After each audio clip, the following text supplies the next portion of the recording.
Shalom dan selamat datang di YouTube channel GSJS Jakarta. Dan Anda sebentar lagi akan menyaksikan firman Tuhan yang akan memberkati hidup Anda. Jadi jangan lupa untuk like, share, dan jangan lupa untuk subscribe. Tuhan Yesus memberkati dan selamat menikmati firman Tuhan. Selamat siang, shalom. Belum semuanya, sekali lagi saya boleh dengar. Selamat siang, shalom. Tuhan Yesus kita baik, amin. Kasih tahu kanan saudara, Tuhan Yesus baik. Coba senggol kirinya dengan keras, katakan Tuhan Yesus dahsyat.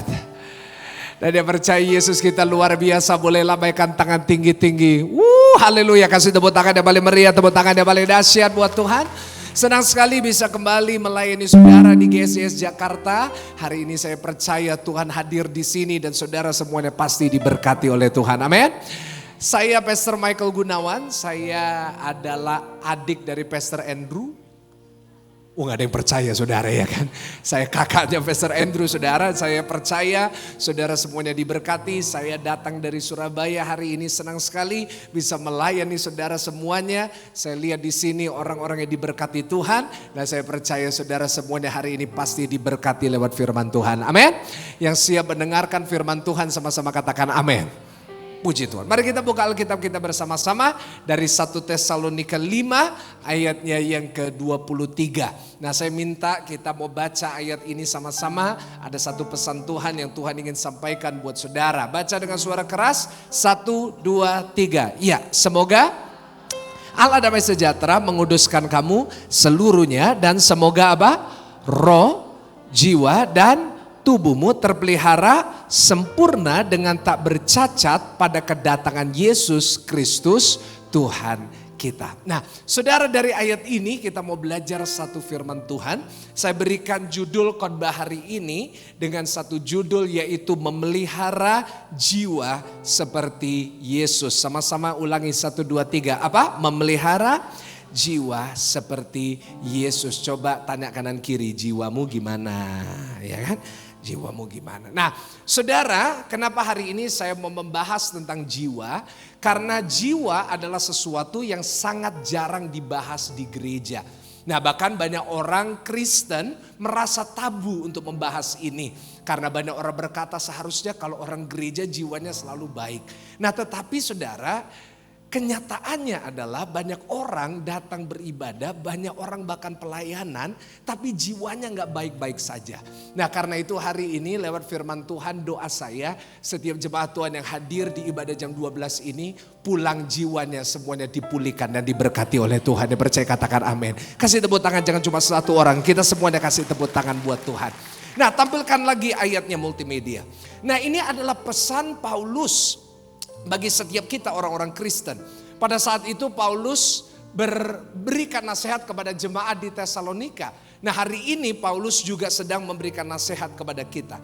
Dia berkata semoga Allah damai sejahtera menguduskan kamu seluruhnya. Dan semoga, baca sama-sama apa saudara? Roh, jiwa dan tubuhmu terpelihara. Nah Bapak Ibu, di sini kita melihat bahwa 3 ini, tubuh, jiwa dan roh itu satu paket. Jadi 3 ini harus kita pelihara sama-sama. Jangan cuma kita pelihara sebagian. Nah hari ini saya tidak akan mendalami tentang roh, mungkin itu next time. Saya hari ini gak akan mendalami tentang tubuh, tapi hari ini saya mau mengajar tentang jiwa. Nah saudara, ayo kita belajar sama-sama. Sebenarnya Alkitab ngajar apa tentang jiwa? Nah saudara, saya temukan bahwa kata jiwa di dalam Alkitab, dalam bahasa Yunaninya memakai kata suke. Nah suke memiliki arti yaitu fondasi kehidupan di mana terletak perasaan, keinginan dan kasih sayang. Saya ulangi sekali lagi. Apa sih jiwa menurut Alkitab? Nah jiwa itu adalah tempat fondasi kehidupan setiap manusia, di mana di situ terletak perasaan orang itu, di situ terletak keinginan dan terletak apa Bapak Ibu? Kasih sayang. Nah jadi jiwa ini sangat penting sekali. Karena jiwa ini adalah letak di mana banyak hal fondasi di dalam kehidupan setiap manusia. Nah saudara harus bisa bedain antara jiwa dan hati. Kadang-kadang orang Kristen menggunakan jiwa dan hati ini selalu bersamaan. Padahal sebenarnya jiwa dan hati itu berbeda. Nah hati itu apa? Di dalam Alkitab Hati itu memakai kata kardia. Ya, kita tahu kalau orang sakit jantung, bahasa kedokterannya disebut cardiac arrest.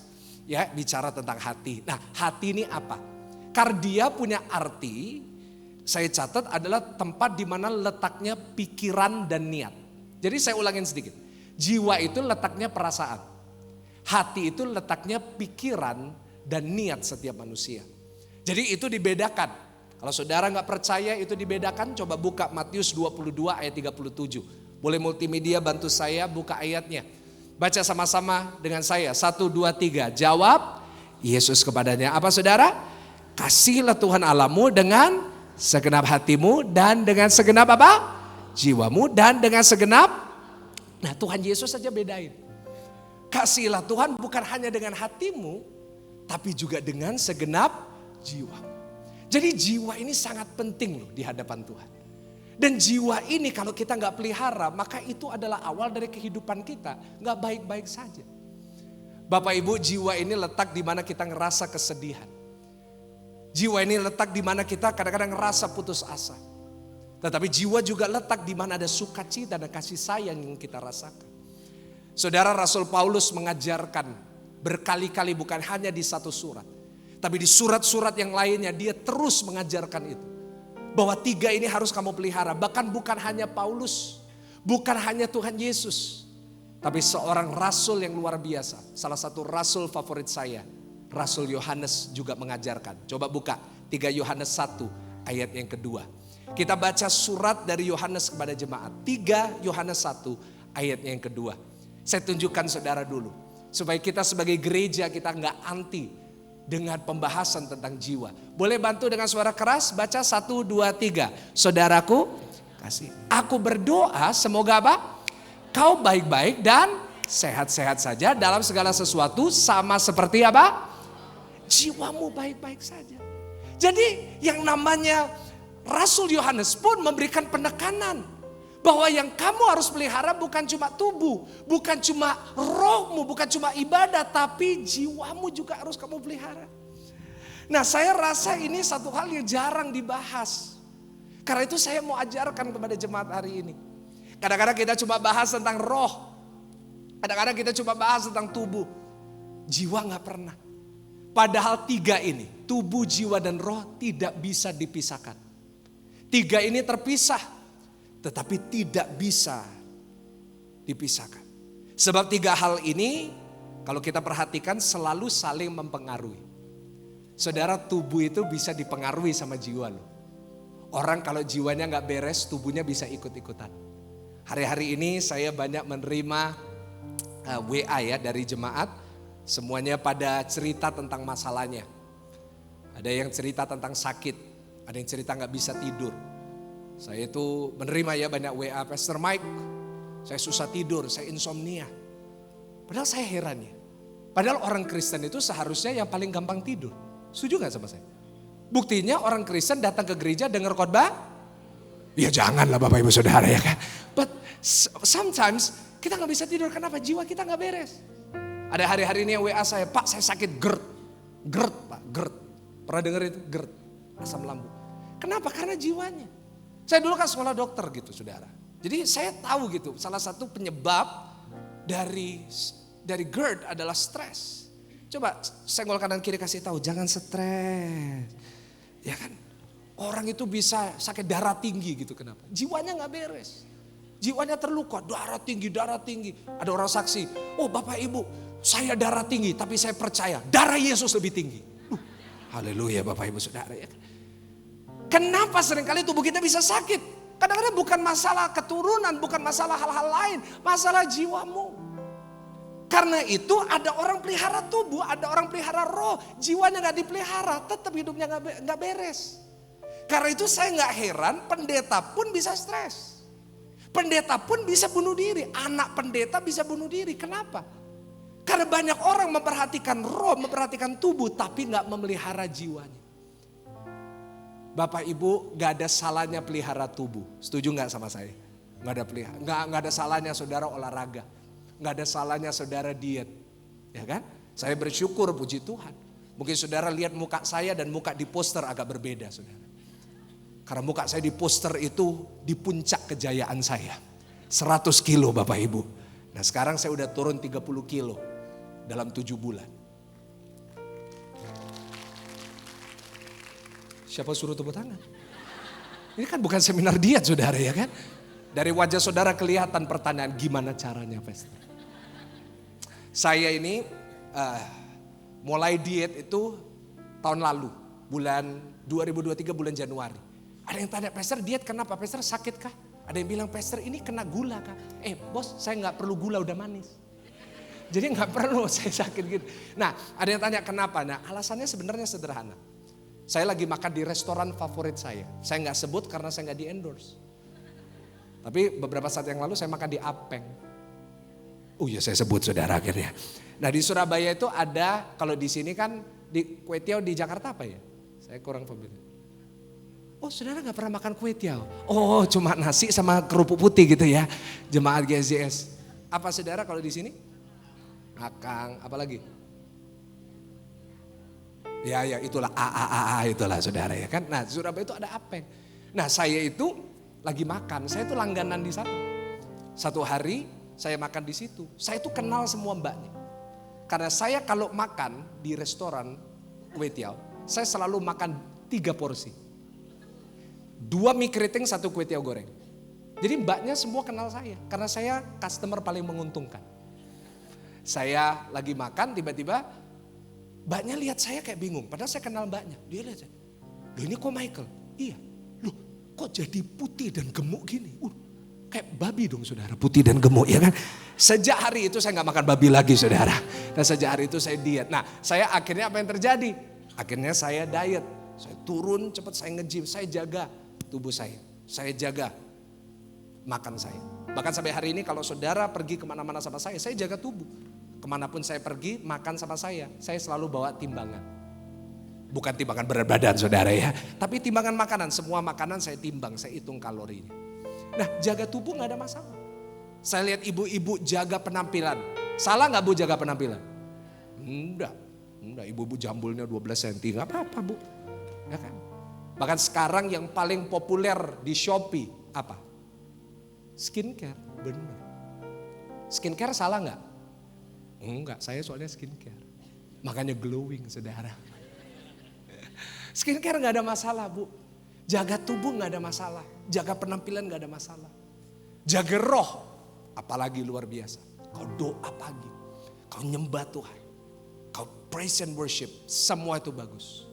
Tapi hati-hati kalau saudara pelihara itu tapi gak pelihara jiwa. Karena banyak orang banyak berdoa tapi jiwanya gak beres.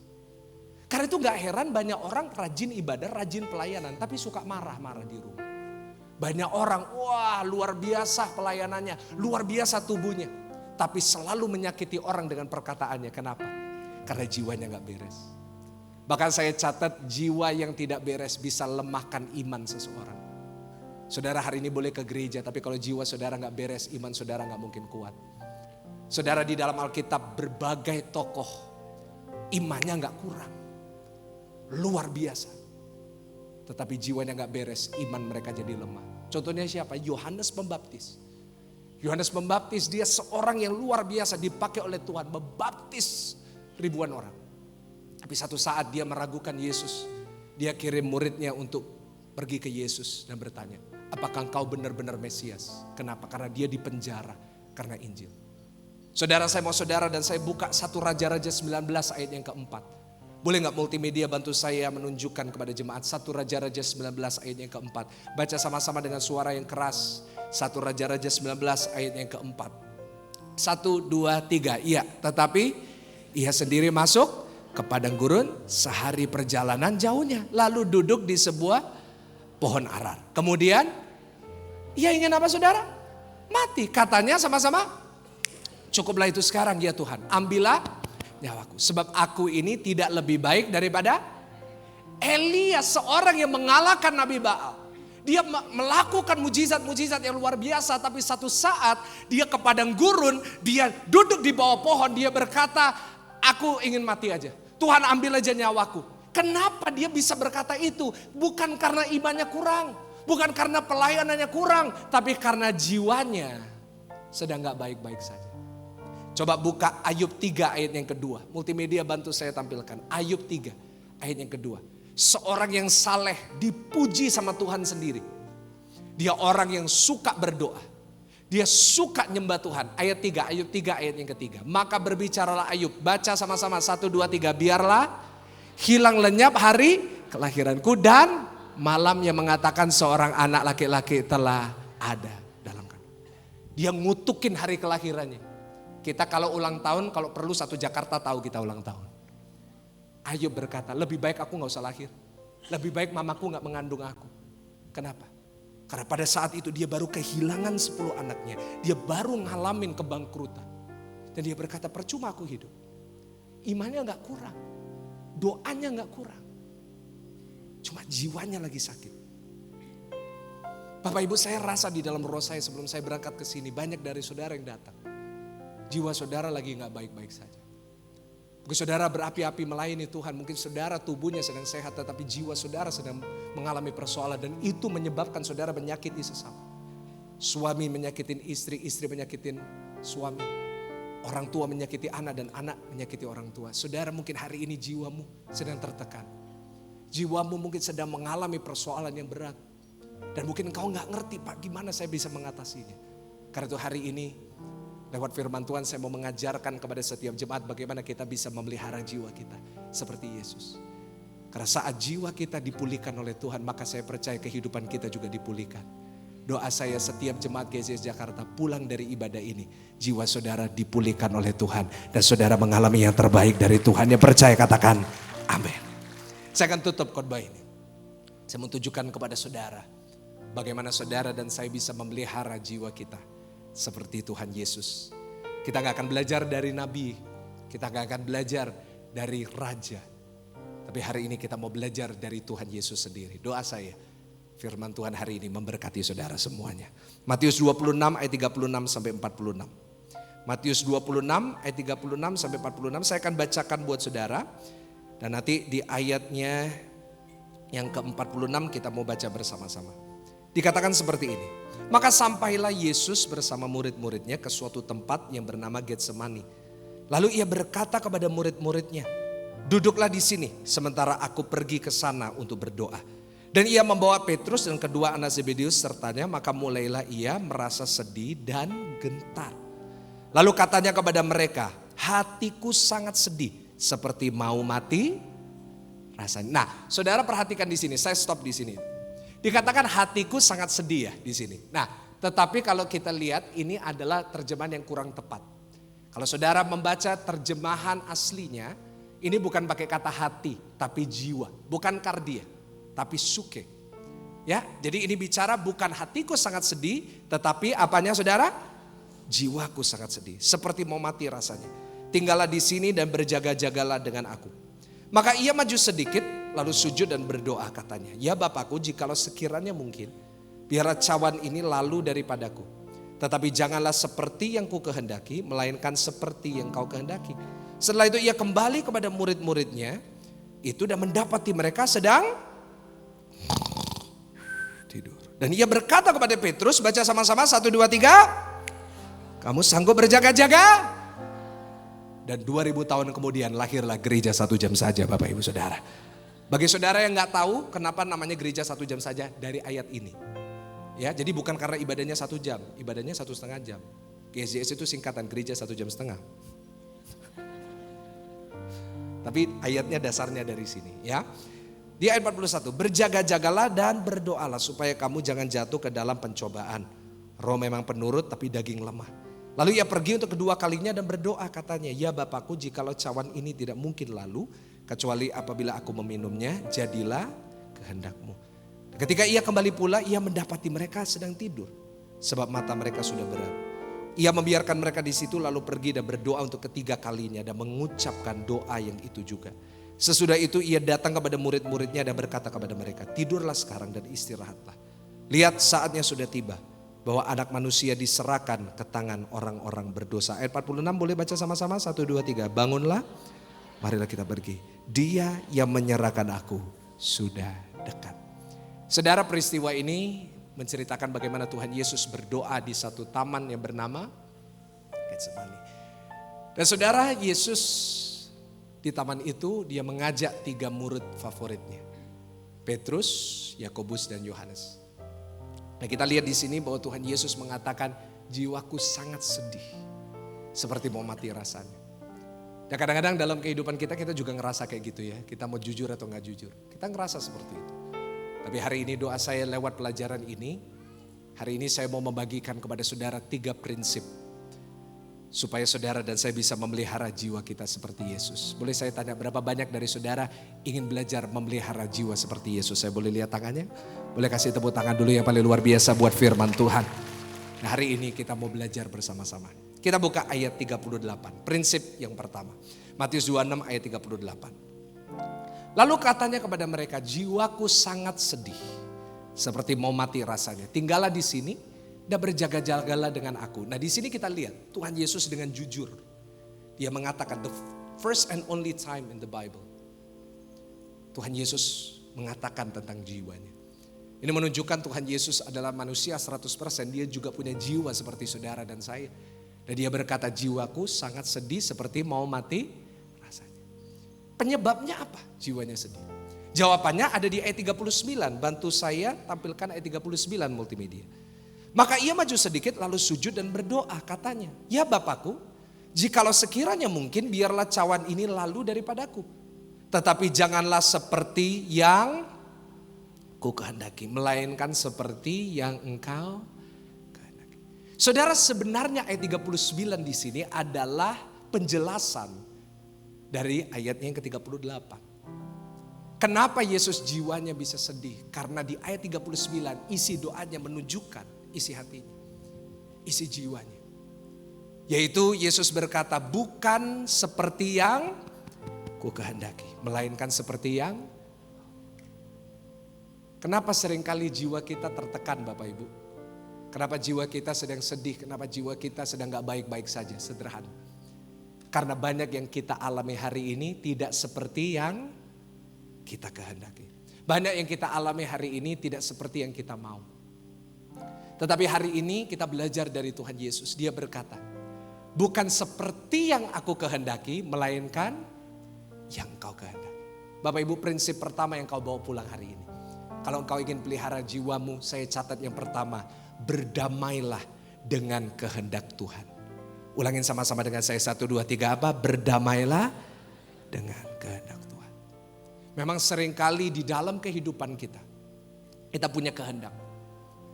Dan jujur seringkali di dalam kehidupan kita, yang kita alami tidak sesuai dengan yang kita kehendaki. Seringkali yang kita inginkan dan kita doakan dan yang kita alami gak sesuai. Itu buat kita tertekan.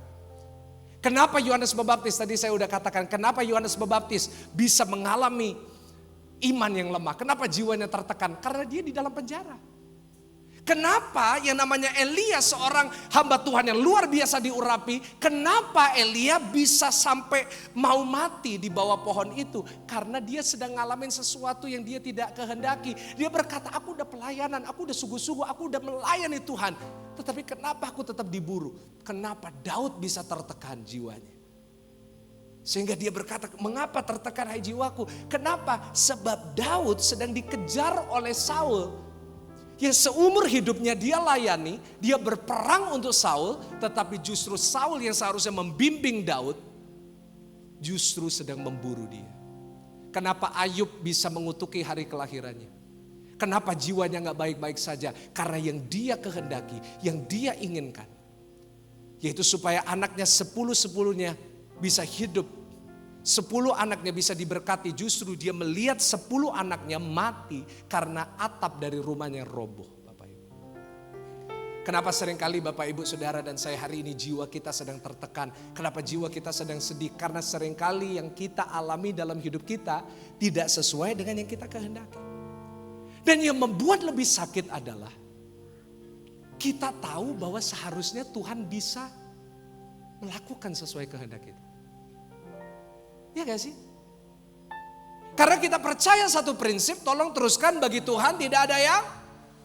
Tapi saat Tuhan gak melakukan sesuai dengan yang kita mau, saat Tuhan gak melakukan sesuai kehendak kita, kita berkata, Tuhan kenapa gak sesuai kehendakku? For you nothing is impossible. Tapi kenapa Tuhan tidak melakukan kehendak saya? Kenapa kok Tuhan gak melakukan apa yang saya mau? Hari ini saya rasa bahwa banyak dari kita sedang ngalamin sesuatu yang kita tidak kehendaki. Mungkin hidup saudara hari ini tidak sesuai dengan rencanamu.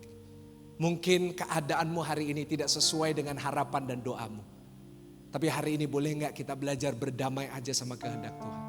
Apapun yang Tuhan izinkan, kita ikuti. Apapun yang kita alami yang Tuhan izinkan, kita belajar berdamai dengan itu. Kenapa kita bisa berdamai dengan kehendak Tuhan?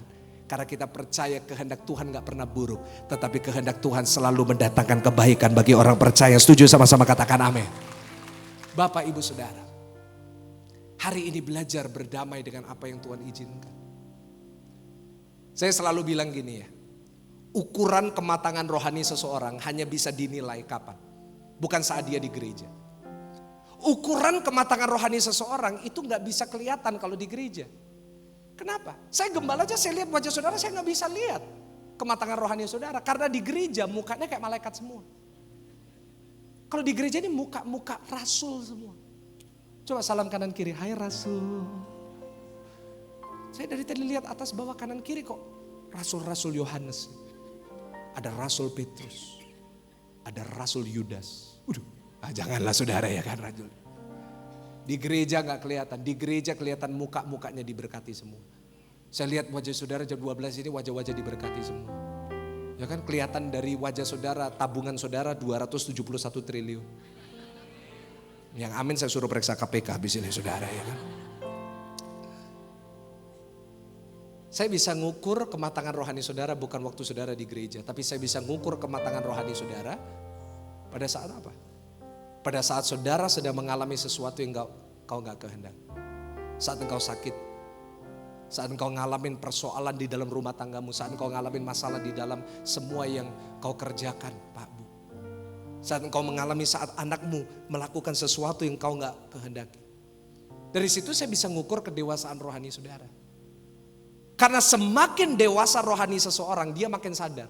Tidak semua yang dia alami harus sesuai dengan yang dia kehendaki. Orang yang dewasa rohaninya bisa berkata, oh tidak semua yang aku inginkan harus terjadi. Kalau bayi rohani dia berkata, semua yang aku inginkan pasti terjadi. Tapi semakin kita dewasa rohani, semakin kita ikut Tuhan, kita bisa berkata, enggak semuanya yang aku inginkan harus terjadi. Kenapa? Karena orang yang dewasa rohani dia sadar, keinginannya itu terbatas. Seringkali keinginan kita justru menjatuhkan diri kita sendiri. Tetapi kalau kita ikut kehendak Tuhan pasti lebih baik daripada jalan kita. Yang percaya boleh katakan amin. Kasih tepuk tangan, jangan nanggung. Kita kasih tepuk tangan semua yang paling meriah buat Tuhan ini. Jadi hari ini saya mau mengajar setiap saudara supaya jiwa kita sehat. Supaya jiwa kita gak tertekan. Apapun yang saudara alami, berdamailah dengan itu. Kalau saudara sakit, berdamai dengan itu. Kalau saudara sedang mengalami persoalan, berdamai dengan itu. Bukan karena kita mengaminkan persoalan, bukan kita mengaminkan penderitaan, tetapi kita percaya di balik setiap penderitaan, di balik setiap persoalan, ada kemenangan, ada kemuliaan yang Tuhan janjikan di balik itu. Yang percaya katakan amin. Dan kasih tepuk tangan sekali lagi yang paling luar biasa buat Tuhan. Dari situ engkau akan makin dewasa, dan dari situ engkau akan bisa menghormati kedaulatan Tuhan. Seringkali banyak orang Kristen gak menghormati kedaulatan Tuhan. Banyak orang Kristen suka maksa. Senggol kanan kiri, jangan suka maksa. Kadang-kadang kita suka maksa Tuhan. Kadang-kadang doa kita ngancam Tuhan. Tuhan kalau Tuhan gak bisa atur, Tuhan turun saya naik. Kadang-kadang kita memaksakan apa yang menjadi keinginan kita. Tapi boleh gak hari ini jemaat GSS Jakarta, kau harus belajar menghormati kedaulatan Tuhan. Yang mau katakan amin. Apa itu kedaulatan Tuhan? Saya catat, kedaulatan Tuhan adalah hak dari Tuhan. Untuk melakukan apa yang dia mau, untuk dia menentukan apapun yang bisa terjadi dalam hidup kita. Entah bagi kita itu baik maupun buruk. Tuhan kita punya hak untuk melakukan apa yang dia mau. Tetapi hari ini kita punya sebuah kabar baik. Bahwa memang Tuhan punya hak atas hidup kita. Kita gak bisa memaksakan. Tapi kita percaya apa yang Tuhan rencanakan, apa yang Tuhan kehendaki, ujung-ujungnya pasti mendatangkan berkat bagi hidup saudara dan saya. Tepuk tangan yang lebih dahsyat lagi buat Tuhan. Saudara boleh berdoa minta apapun. Saya tetap percaya orang Kristen boleh berdoa minta apapun juga. Tetapi hasilnya terserah belum semuanya. Kita boleh minta doa untuk apapun tapi hasilnya apa? Senggol kanan kiri dengan keras, terserah Tuhan. Boleh gak kita pegang prinsip gitu? Saya boleh doa minta apapun, tapi hasilnya terserah Tuhan. Yang penting kita sudah lakukan yang terbaik. Boleh katakan amin? Dalam apapun itu, yang penting kita lakukan apa yang kita bisa. Masalahnya adalah banyak orang gak mau lakuin apa yang dia bisa. Selalu membicarakan apa yang dia gak bisa. Selalu membicarakan apa yang dia gak punya. Hari ini stop datang ke gereja membicarakan apa yang saudara gak punya. Stop membicarakan apa yang saudara gak bisa. Bicarakan aja apa yang saudara bisa. Boleh katakan amin? Iya dong. Ada satu orang muda datang sama saya. Dia bilang, Pastor Mike saya punya masalah. Saya mau jawab. Saya juga. Saya tanya, apa sih masalahmu? Dia bilang, marketnya lagi sepi Pak Pendeta. Market apa? Bitcoin kah? Atau saham kah? Market apa? Market perjodohan. Ada di sini yang jomblo nggak? Yang jomblo boleh nggak angkat tangan? Oh ini ibadah lansia ya? Oh saya salah datang ini saudara. Oh ini ibadah orang yang tua udah punya cucu semua. Yang jomblo boleh nggak angkat tangan? Ayo hati-hati yang jomblo jangan bohongin pendeta. Kualat gak dapat seumur hidup. Yang jomblo angkat tangan tinggi-tinggi. Jangan diturunkan dulu, coba lihat kanan kiri. Ada yang cocok? Oh ya, ada yang cocok. Ya pesan saya buat anak-anak muda, saya lihat banyak anak muda di ibadah ini, jangan terlalu jual mahal ya. Biasanya anak muda umur 20-an, jual mahal banget. Naikin harga 40%. Hati-hati udah umur 30 masih jomblo, engkau diskon 40 belum tentu ada yang mau. Yang umur 40 masih jomblo lihat. Diskon 75% plus cashback 25%, gak ada yang mau. Tapi mohon maaf bagi yang umur 50 masih jomblo, buy one get one free. Anak muda ini jomblo masalah. Saya tanya sama dia, kenapa kamu jomblo? Masalahnya kenapa kok susah cari jodoh? Iya pastor, saya bukan dari keluarga kaya. Oh. Memang zaman sekarang kita harus terima kenyataan. Good looking kalah sama good reckoning. Saya hibur dia tapi gak apa-apa kamu jomblo, kamu gak kaya gak apa-apa. Orang itu gak kaya gak apa-apa minimal ganteng. Tapi dia lihat saya. Tapi saya gak ganteng. Saya jawab iya bener juga sih. Nah, jadi kamu gak kaya, kamu gak ganteng, minimal lucu. Terus dia lihat saya, tapi saya gak lucu. Oke kamu gak kaya, kamu gak ganteng, gak lucu, minimal gak bawa ketek. Terus dia, tapi saya bawa ketek Papa. Saya bilang mungkin jodohmu Tuhan Yesus. Karena ada lagunya, kau bukan Tuhan yang melihat rupa, kau bukan Tuhan. Nah jodohnya Tuhan Yesus ini anaknya ya kan. Nah tapi saya kasih contoh anak muda ini kenapa? Karena banyak orang yang minta doa untuk hal-hal yang gak penting seperti itu. Sedangkan seharusnya dia bisa merubah apa yang dia bisa lakukan. Dia bisa merubah apa yang dia bisa. Tapi dia terus membicarakan apa yang dia gak bisa. Hari ini stop membicarakan apa yang saudara gak bisa. Saya tetap mendoakan saudara. Tapi boleh gak mulai hari ini? Lakukan aja apa yang saudara bisa. Dan percayalah kalau saudara lakukan apa yang saudara bisa, saudara bekerja bersama dengan Tuhan. Maka saya percaya yang saudara tidak bisa dia lakukan. Dan dia melakukan yang terbaik dalam hidup saudara. Yang percaya sama-sama katakan amin. Jemaat minta doa gak apa-apa. Tapi saya pernah kena batunya Bapak Ibu. Saya ini sebagai pendeta, saya ini sebenarnya dulu itu kalau doain orang terlalu cepat. Saya itu kena batunya satu kali. Orang kalau minta doa sama saya itu paling lama 1 menit. Karena saya tuh kepingin cepet gitu. Orang cerita saya selalu berhentiin. Oh iya kita langsung doa. Nah satu kali saya pernah didatengin satu bapak. Bapak ini datang ke saya. Terus dia bilang, Pak boleh gak minta doa? Boleh. Saya mau cerita, gak perlu cerita. Loh tapi enggak perlu cerita. Masalahnya apa? Bisnis. Oke, sepi. Oh iya, sepi. Oke, kita doa. Tapi enggak usah tapi kita doa. Saya doain, Tuhan, bisnis Bapak ini lagi sepi. Aku berdoa di dalam nama Tuhan Yesus. Tuhan berkati Bapak ini. Bisnisnya sepi hari ini. Tuhan berkati. Tuhan kirim dari utara, barat, selatan. Hari ini ribuan jiwa. Tuhan kirim, Tuhan berkati. Tuhan tolong kalau perlu hari ini juga ribuan jiwa Engkau kirim memberkati bisnis Bapak ini. Di dalam nama Tuhan Yesus. Haleluya. Amin. Terus tiba-tiba saya gak enak. Roh Kudus kayak kasih tahu, kamu kok gak tanya bisnisnya apa? Terus saya tanya, Pak, sorry. Bisnisnya apa, Pak? Dia bilang, oh tanah kuburan, Pastor. Gak taunya saudara, tanah kuburan, dan saya doakan utara, barat, selatan, ribuan jiwa memberkati. Saudara boleh datang minta doa buat apapun. Tapi nanti saya pasti tanya saudara, ya kan? Saya tanya kok. You can ask for anything. Tapi yang penting lakukan yang terbaik. Lakukan apa yang saudara bisa. Berdamailah dengan kehendak Tuhan. Saya percaya dalam waktu Tuhan yang tepat, Dia pasti menyediakan semua yang terbaik bagi saudara dan saya. Yang percaya katakan amin. Puji Tuhan Bapak Ibu. Hari ini kenapa kita bisa berdamai dengan kehendak Tuhan? Karena yang pertama, pegang kebenaran ini. Karena kita bisa berkata jika saya minta dan Tuhan belum berikan, artinya itu yang terbaik. Kok gak ada yang amin? Saya ulangi sekali lagi. Jika saya minta Tuhan belum berikan, artinya itu yang terbaik. Terima kasih buat 27 orang yang bilang amin. Gak apa-apa saya lanjutin sampai nanti sore ya kan. Jika saya minta Tuhan belum berikan, artinya itu yang terbaik. Terima kasih buat 220 orang yang bilang amin. Gak apa-apa saya ulangin lagi ya kan. Jika saya minta Tuhan belum berikan, artinya itu yang terbaik. Kasih tepuk tangan yang paling meriah, tepuk tangan. Iya dong. Kalau hari ini saya minta, Tuhan belum kasih, gak apa-apa. Artinya justru keadaan saya gak dapet, itu yang terbaik buat saya. Yang kedua, jika saya minta dan Tuhan belum berikan, artinya saya belum siap. Gak apa-apa, gak ada yang amin, gak apa-apa saya pulang kok nanti malam ya kan, di Surabaya. Dan yang ketiga, jika saya minta dan Tuhan belum berikan, saya harus tetap berdoa. Apapun yang saudara minta boleh. Tapi berdamailah dengan apa yang Tuhan izinkan hari ini. Doamu belum dijawab, keadaanmu belum berubah, gak apa-apa. Senggol kanan kiri kasih tahu gak apa-apa. Mungkin hari ini kau belum siap.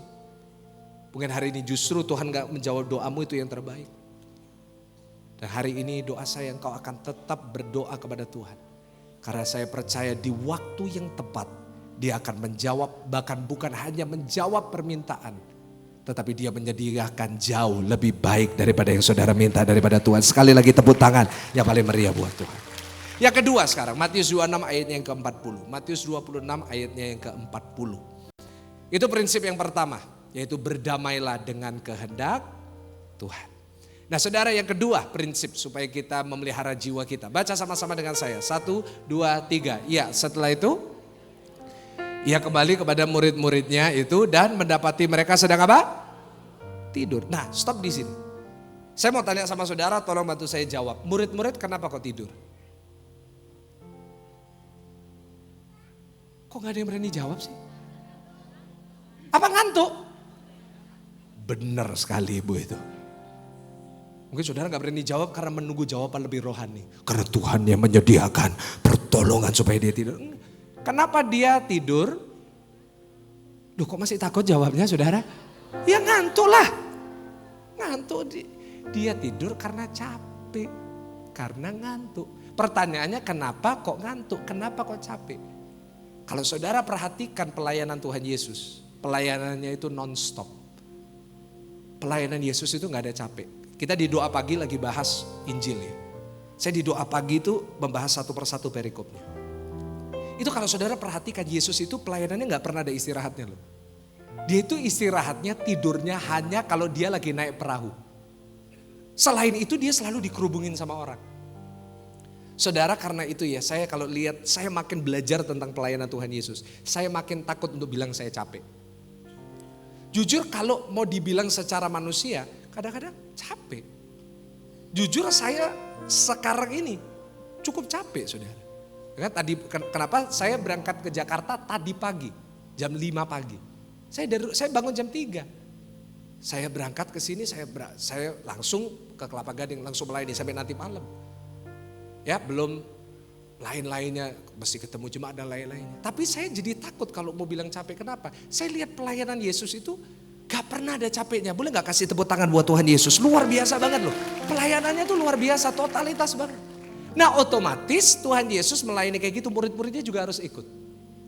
Dan mereka semua dalam keadaan yang sangat capek. Saudara, Tuhan Yesus ini bukan cuma capek fisik tapi Tuhan Yesus juga sedang lelah secara jiwa. Saudara, kadang-kadang ya, kita itu bukannya gak kuat, tapi kita cuma lelah. Iya gak sih? Seringkali kita bukan apa? Lemah, kita cuma apa? Senggol kanan kiri, cuma lelah. Kadang-kadang itu cuma capek. Saya percaya orang Kristen gak pernah lemah, saya percaya orang Kristen selalu kuat. Tapi kadang-kadang kita hanya lelah, cuma lelah. Cuma kadang-kadang kita tuh capek karena menghadapi begitu banyak. Seperti Yesus dan murid-murid, lelah, capek. Tetapi di sini kita lihat ada sebuah keputusan dari Tuhan Yesus yang luar biasa. Di saat murid-murid sedang lelah, mereka tidur dan itu solusi yang baik. Kalau saudara sedang capek, tubuhnya tidur. Kalau gak bisa tidur, ada banyak orang hari-hari ini gak bisa tidur, saya heran. Padahal orang Kristen seharusnya paling gampang. Buktinya apa? Buktinya ke gereja dengar khotbah? Ya janganlah saudara masa dengar khotbah tidur. But sometimes kita tuh cuma lelah. Saya lihat ya Bapak Ibu, kadang-kadang kita tuh butuh melakukan apa yang Yesus lakukan. Saat murid-murid sedang capek mereka tidur. Tapi lihat apa yang Yesus lakukan. Pada saat dia lelah tubuhnya. Saat dia lelah jiwanya. Dia memutuskan untuk apa?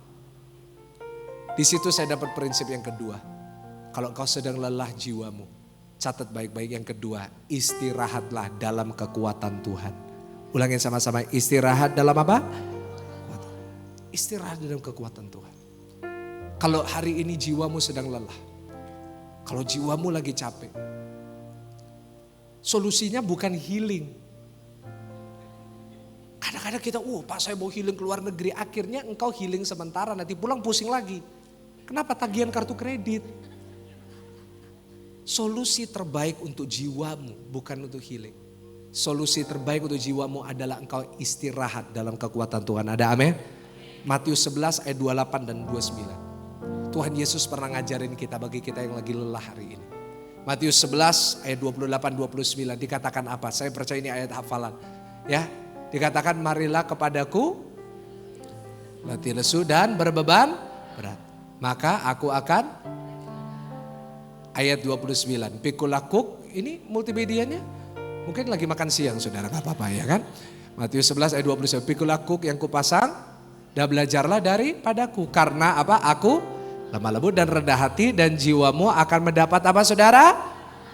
Jadi kalau jiwa kita mau tenang, datang sama Tuhan, istirahat sama Tuhan. Datang sama Tuhan untuk berdoa. Datang sama Tuhan setiap hari minta kekuatan daripada Tuhan. Yang setuju boleh katakan amin. Kau pasti mendapatkannya. Kelegaan di sini memakai kata bahasa Yunani anapausis. Ana artinya kembali, pausis artinya istirahat. Kalau engkau ingin mendapat kelegaan, kembalilah istirahat di kaki Tuhan. Istirahat terbaik saya catat di slide adalah ketika kita datang kepada Tuhan Yesus. Ada amin? Istirahat terbaik. Bukan saat engkau tidur sebanyak-banyaknya. Tapi istirahat terbaikmu adalah setiap hari engkau ambil waktu, engkau datang sama Tuhan, minta kekuatan sama Tuhan. Bapak Ibu, saya ini bukan tanpa masalah. Saya bukan tanpa beban. Saya jujur seringkali saya lelah, tapi kenapa saya tetap kuat menghadapi apapun? Karena setiap hari saya selalu ambil waktu datang sama Tuhan. Dan setiap kali saya lihat saya datang sama Tuhan, selalu saya mendapat kekuatan yang baru. Hari ini, kalau hari ini saudara sedang lelah, kalau engkau sedang jiwamu sedang sakit, jiwamu sedang gak baik-baik, istirahat dalam kekuatan Tuhan. Maka saya percaya orang yang datang kepada Tuhan, dia akan mendapat kekuatan yang baru daripada Tuhan. Tepuk tangan sekali lagi yang paling luar biasa buat Tuhan. Yang ketiga, yang terakhir, pemain musik boleh naik sebagai penutup. Matius 26 ayat 45. Matius 26 ayat yang ke-45. Ayat terakhir. Kita mau baca bersama-sama dengan suara yang keras. Matius 26 ayat 45. Sesudah itu ia datang kepada murid-muridnya dan berkata kepada mereka, tidurlah sekarang dan istirahatlah. Lihat saatnya sudah tiba bahwa anak manusia diserahkan ke tangan orang-orang. Saudara, ini adalah kalimat terakhir sebelum Yesus ditangkap dan akhirnya dia disalib. Via Dolorosa. Tapi di sini juga terletak akhir dari perkataan Yesus tentang jiwanya. Setelah kalimat ini, setelah peristiwa ini, setelah doa itu, setelah dia istirahat di bawah kekuatan Tuhan di Taman Getsemani, dia udah gak tertekan lagi jiwanya. Meskipun harus menghadapi kesusahan. Kenapa? Karena setelah dia ditangkap, setelah dia berdoa, dia ditangkap.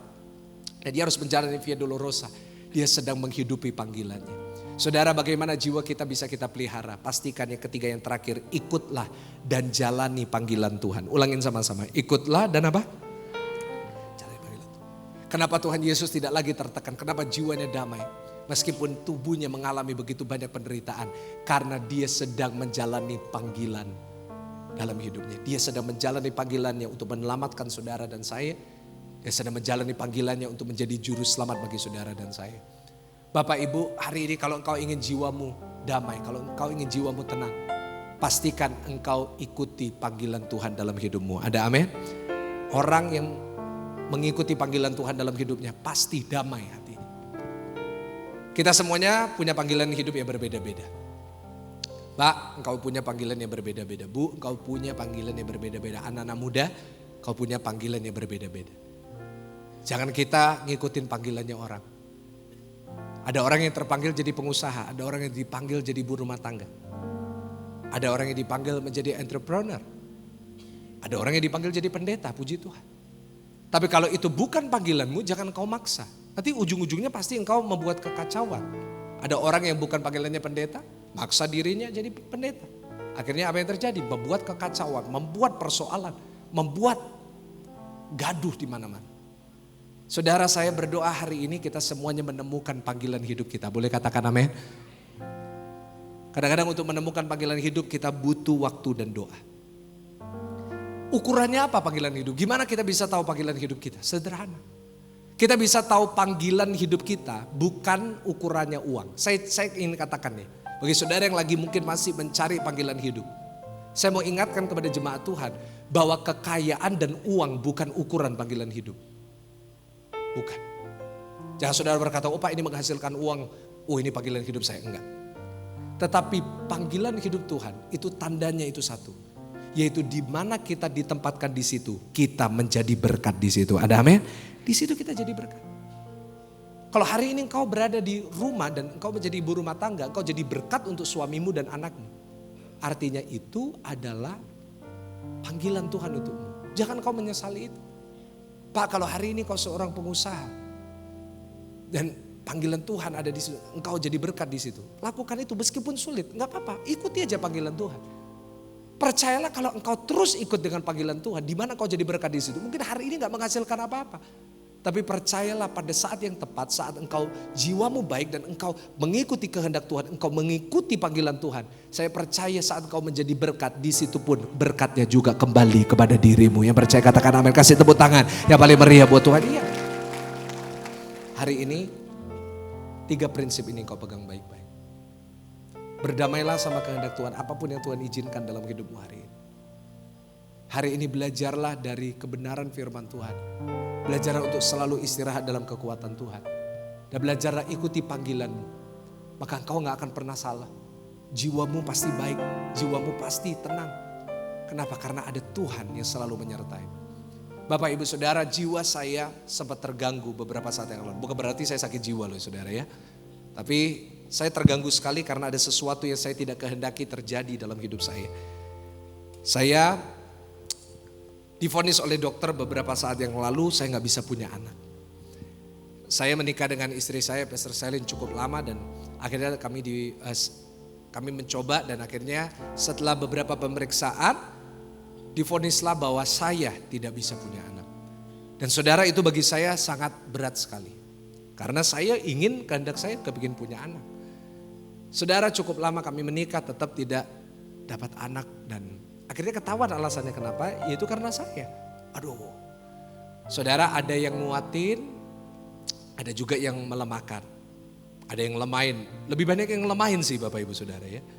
Ada yang bilang gini, Pastor Michael doanya sendiri gak dijawab, doanya kurang sakti.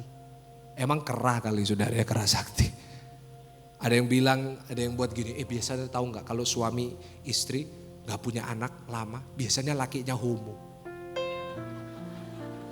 Boleh nggak kameranya agak close up ke saya? Saya mau klarifikasi saudara. Saudara, ada banyak yang nguatin juga sih, ada yang doain. Tapi yang lemahin itu ada satu ibu ya, pernah saya ingat habis pulang dari dokter, saya lagi makan sama istri saya, tiba-tiba ada satu ibu ngelewatin meja kita. Nah jemaat itu kalau lihat saya sekarang itu ada dua macam. Yang pertama itu ngelihat langsung nyapa, shalom pastor. Tapi tipe kedua itu ada yang saya kurang suka. Lihat saya itu langsung gini. Jadi ibu ini yang tipe kedua gitu. Jadi saya gak suka gitu, saya nunduk gitu. Tapi kan gak mungkin nunduk terus, saya makan spaghetti saya gitu. Tiba-tiba saya lihat ke atas, dia lihat saya. Saya lihat dia lihat saya lihat dia. Padangannya penuh arti saudara. Tiba-tiba dia teriak, Pastor Michael ya? Iya saudara kaget, saya lebih kaget waktu itu saudara. Pastor Michael ya? Iya. Boleh gak saya duduk di depan pastor? Karena dia ngancam, iya ibu boleh. Dia duduk di depan saya. Dia mulai cerita. Jujur sampai hari ini saya lupa isi ceritanya apa. Karena yang saya perhatikan itu urapan baru yang keluar dari mulutnya. Masuk ke spaghetti saya, ya jadi asin dong. Ya kan, jadi ngomong panjang lebar terus tiba-tiba di akhirnya dia tiba-tiba bilang gini. Tadi malam saya doa, Tuhan kasih pesan buat Pastor Michael. Loh apa pesannya?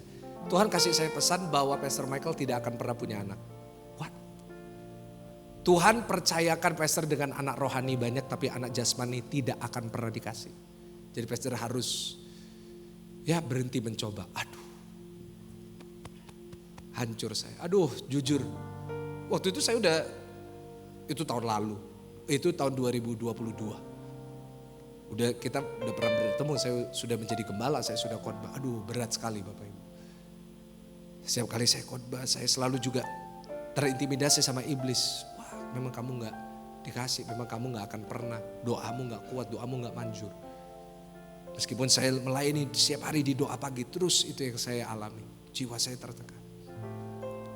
Tetapi saudara, beberapa bulan setelah itu kita coba lagi dan akhirnya istri saya tes pack positif. Dan puji Tuhan. Tapi saya gak percaya, saya tetap, saya gak percaya karena perkataan ibu penuh urapan tadi itu. Bahwa kamu gak akan, tertekan sekali. Bulan pertama, bulan kedua kita ke dokter ada detak jantung. Bulan ketiga, setiap bulan ke dokter itu kayak ujian skripsi sudah. Jadi kayak ini ada detak jantung gak ya? Sampai bulan ke-9 sampai mau operasi. Dan saudara hari ini saya mau kasih tahu sama saudara. Saya mau saksikan anak saya Tiffany Abby Gunawan sehat sempurna. Lahir 10 bulan sekarang. Tepat hari ini. 24 November 10 bulan. Tepat hari ini. Mukanya persis saya. Ya kan? Mau lihat boleh ke Instagram saya. Kalau saudara gak follow Instagram saya gak apa-apa. Tapi masuk neraka. Dan pokoknya bayangin muka saya tanpa berewok lah. Itu anak saya. Aduh. Tapi gak gampang. Harus melewati proses. Jiwa saya harus mengalami banyak hal. Tapi hari ini saya jadi bisa menyimpulkan. Bahwa seringkali Tuhan belum kasih karena mungkin belum siap kita. Pada saat itu saya belum siap. Pada saat itu saya harus diajarkan tetap percaya dan melayani Tuhan apapun yang terjadi. Tapi ujungnya rencana Tuhan pasti baik. Ujungnya rencana Tuhan gak pernah salah. Kasih tepuk tangan kita bangkit berdiri di hadapan Tuhan. Bapa. Terima kasih bagi Anda yang sudah menyaksikan tayangan dari GSJS Jakarta. Dan kalau Anda berada di sekitar Jakarta, di Jabodetabek, saya undang Anda untuk bisa menghadiri ibadah-ibadah onsite kami di Mall of Indonesia di Kelapa Gading dan juga di Pluit Village Mall. Dan saya percaya Anda pasti diberkati. So see you and God bless you.